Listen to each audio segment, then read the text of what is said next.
Mabiyayang araw mga kapatid. Today ay dalagang bukid ang ulam na may kasamang homemade tomato sauce. Okay, so yan po yung mga naprito na dalagang bukid. Naalala ko pa yung dalaga pa ako na nasa high school. Kinanta ko yung dalagang Pilipina. Mamaya ikakanta ko para maiba naman. Kahit na di ganun kaganda boses ko. So, yan po yung mga dalagang bukid na naprito at yung sauce na nagawa na homemade. Ayan ang mga sariwang dalagang bukid nung di pa sila naprito. So, napakasimple. Piprito lang yan. So, yan ang ulam namin. Naprito na yan. Piprito. At, yan. Presto. Ganyan. So, masarap ang dalagang bukid. Diba yung flavor?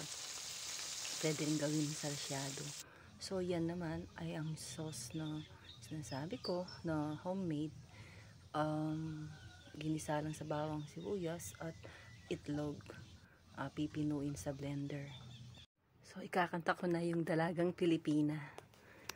Ang dalagang Pilipina parang tala sa umaga, kung tanawin ay nakaliligaya, may sakdal na tangi at dakilang ganda, maging sa ugali, maging sa pagkilos.